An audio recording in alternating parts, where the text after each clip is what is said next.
Il était près de minuit lorsque les voisins de la rue du Clos Verdun entendirent ce qu'ils prirent d'abord pour des sanglots, puis des cris brefs, étouffés, suivis d'un silence glacial.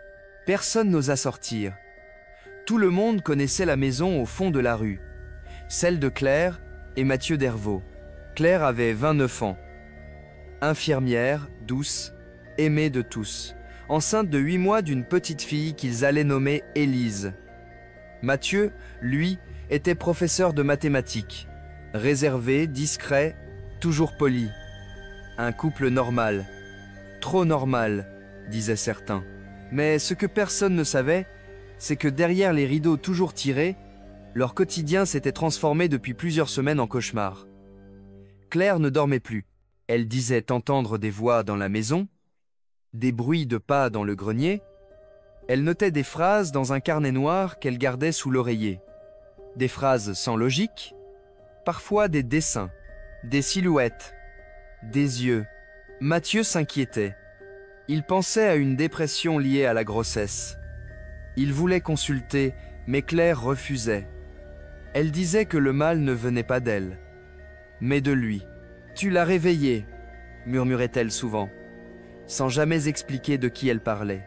Le 14 mars, Claire ne se présenta pas à sa consultation prénatale. L'hôpital appela sans réponse. Ce même soir, Mathieu appela son frère pour lui dire qu'il pensait quitter la maison pour quelques jours. Il ne supportait plus l'ambiance. Il avait peur, mais il ne quitta jamais la maison. Le lendemain, Claire se rendit seule au commissariat, couverte de sang séché, tenant son ventre avec les 2 mains. Elle déclara calmement « J'ai libéré ma fille. Il n'est plus un danger pour elle. » Les policiers se rendirent immédiatement au domicile. Ce qu'ils découvrirent figea même les plus expérimentés. Dans la chambre conjugale, le corps de Mathieu était étendu sur le lit. Les draps, trempés de sang, il avait été mutilé avec une violence inhumaine. Des mots avaient été gravés dans sa peau, à l'aide d'un couteau de cuisine. Le miroir au-dessus du lit portait une inscription en lettres rouges. Écrite, avec ce qui semblait être du sang, « Elle voit, elle protège ». La maison était intacte, pas de lutte visible, aucune empreinte étrangère, pas même celle de Claire sur l'arme, comme si quelqu'un d'autre avait agi, ou quelque chose. Lors de l'interrogatoire, Claire ne montra aucun signe de panique. Elle parlait d'une voix posée, presque apaisée. Elle disait « Il voulait la tuer, il voulait qu'elle ne naisse pas.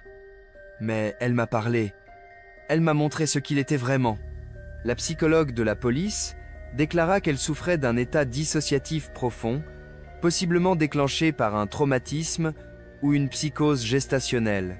Mais une question restait sans réponse.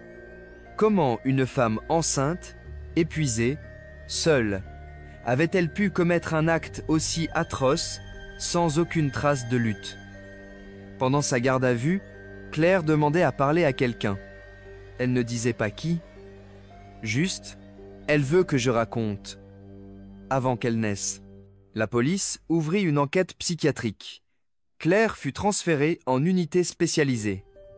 Mais l'enregistrement audio de sa première nuit à l'hôpital reste aujourd'hui classé secret. On y entend Claire parler seule, pendant des heures, jusqu'à ce que, vers 3h14 du matin, une deuxième voix, faible mais distincte, murmure quelque chose. Une voix d'enfant, depuis le ventre.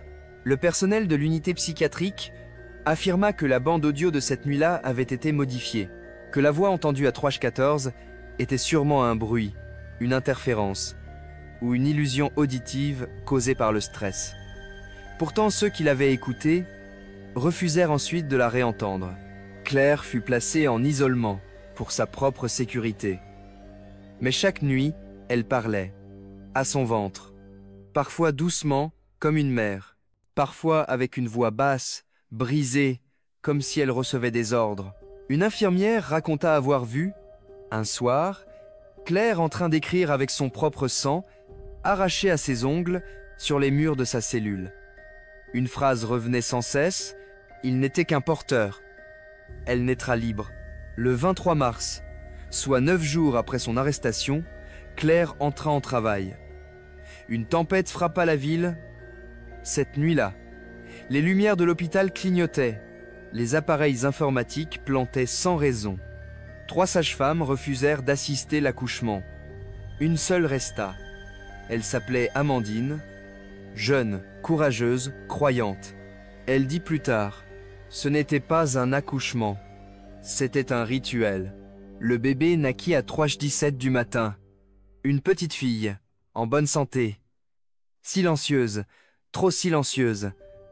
Pas un cri, pas une larme. Elle ouvrit les yeux immédiatement et fixa Amandine avec une intensité qu'elle n'oublierait jamais. Claire souriait, les yeux fermés. Elle murmurait « Elle est là, elle t'a vu ».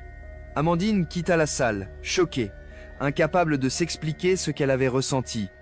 Une présence, froide, ancienne. Dans les jours qui suivirent, Claire refusa de nommer son enfant. Elle disait que ce n'était pas à elle de le faire, que la vraie mère viendrait bientôt. Mais l'étrangeté ne s'arrêta pas là.